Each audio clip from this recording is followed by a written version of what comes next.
El Señor esté con ustedes. Proclamación del Santo Evangelio según San Mateo.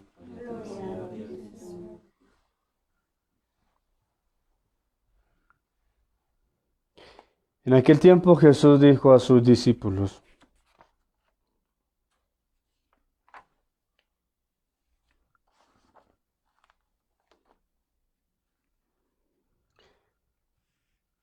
a los sumos sacerdotes y a los ancianos del pueblo, ¿qué os parece? Un hombre tenía 2 hijos. Se acercó al primero y le dijo: Hijo, ve hoy a trabajar en la viña. Él le contestó: No quiero. Pero después recapacitó y fue. Se acercó al segundo y le dijo lo mismo. Él le contestó: Voy, Señor, pero no fue. ¿Quién de los dos hizo lo que quería el Padre? Contestaron: El primero. Jesús les dijo: Les aseguro que los publicanos y las prostitutas os llevan a delantera en el camino del reino de Dios, porque vino Juan a vosotros enseñándoos el camino de la justicia y no le creísteis. En cambio, los publicanos y prostitutas le creyeron. Y aun después de ver esto, vosotros no recapacitasteis ni le creísteis. Palabra del Señor.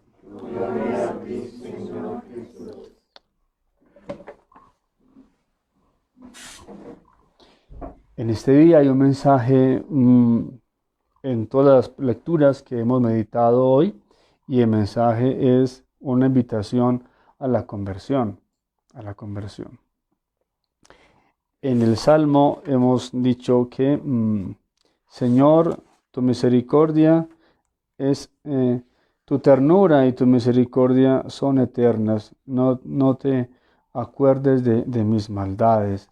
El ser humano, por su misma condición de fragilidad, siempre tiende a cometer pecado. Todos nosotros tendemos a ello. Entonces diríamos: no, entonces, ¿será que fuimos mal hechos? No fuimos mal hechos. Lo que pasa es que luego de el primer pecado, comenzamos nosotros a tender siempre hacia los instintos. Y entonces es ahí donde nos convertimos en un conflicto con nosotros mismos. Y la iglesia entonces ha ido, luego de estar mirando muy bien como ese ambiente del ser humano, se da cuenta que entonces existen pecados y hay una graduación en los pecados. Entonces existen pecados mortales y existen pecados veniales. Los pecados mortales deben tener lo siguiente, porque a veces la gente no distingue entre un pecado venial y un pecado mortal. Para que sea un pecado mortal, tiene que tener materia grave. ¿Cuál es la materia grave? Pues uno tiene que mirar los mandamientos, ¿sí? Y mira, bueno, yo atento contra este mandamiento, materia grave. Debo tener plena advertencia. Yo debo saber que eso es pecado. Yo debo conocer. Si usted no sabe, pues ahí comenzamos a mirar como la gradualidad del pecado y bueno, pero si usted sabe que no debe hacerlo y lo hace, es materia grave, plena advertencia, pleno consentimiento. Yo, sabiendo que está mal, lo hago. Sabiendo que eso no está bien, yo lo hago. Y plena libertad. Yo tengo libertad para hacerlo.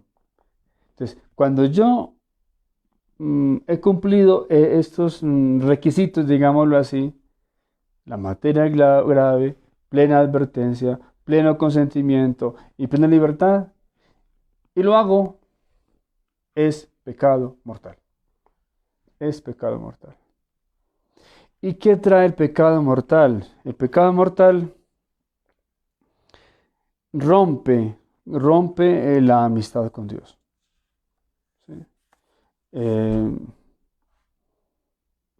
el Papa San Juan Pablo II va a decir que hay pecado grave y también pecado mortal, pero finalmente la Iglesia definió pues, que eran solamente dos, porque él pensaba mucho en que el pecado grave se identificaba con la doctrina y el mortal, él decía que podría hacer referencia a la acción pastoral de la Iglesia. Pero luego en el catecismo pues ya se quedó que era solamente dos, el, el, el mortal y el venial. Insisto, el pecado mortal se pierde la amistad con Dios, mata la vida sobrenatural, ¿sí? Del alma. Nosotros somos cuerpo, sí, pero también nosotros tenemos que responder por la parte espiritual. Tenemos un ser espiritual dentro, ¿sí? Si quisiéramos llamarlo así. Entonces nuestra alma muere cuando estamos en pecado mortal. Eh, y si morimos en pecado mortal, pues la consecuencia lógica de ello es la condenación. Es la condenación. Eh, Dice el catecismo que si en los bienes naturales, si en la vida común, muchas personas por haber cometido un pecado de estos, ¿qué tiene como consecuencias en la vida? Enfermedades. ¿Cuántas personas por una vida de desorden moral terminan con enfermedades? Dígase un SIDA, dígase, en fin, tantas enfermedades que ustedes saben que existen. Otras personas terminan en las cárceles. Eso es la vida, ¿sí? Como que, ¿qué sufre el cuerpo? El cuerpo sufre por el pecado enfermedades. Y el cuerpo puede sufrir por el pecado cárceles. Usted mata a alguien, pues ¿a dónde tiene que ir? Pues a una cárcel. ¿Sí?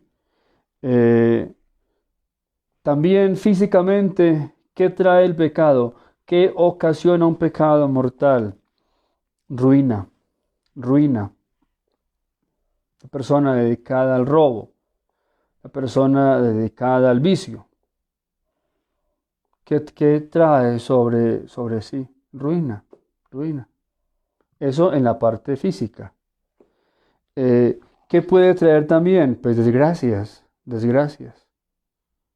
¿Sí? El pecado mortal ocasiona daños físicos y daños espirituales. Y muchas veces pues, no nos damos cuenta, pero es verdad que sucede todo esto. De ahí que la iglesia nos pide tanto que nos cuidemos del pecado mortal. Porque, insisto, trae consecuencias físicas y trae consecuencias espirituales. Mm, y por eso, pues, no podemos acercarnos al sacramento de la Eucaristía sin antes habernos confesado, sin antes estar arrepentidos, porque lo que he cometido es grave. Por eso, dígase, una persona que asesina, una persona que hace daño, se hace daño él mismo o a los demás, una persona que apóstata de la fe, en fin, todo eso, pues, una persona que se declara atea y comienza a atacar a Dios, a la iglesia, También existen los pecados veniales. Los pecados veniales, pues a diferencia de los mortales, lo que hace es que enferma la vida sobrenatural del alma. No la mata, pero sí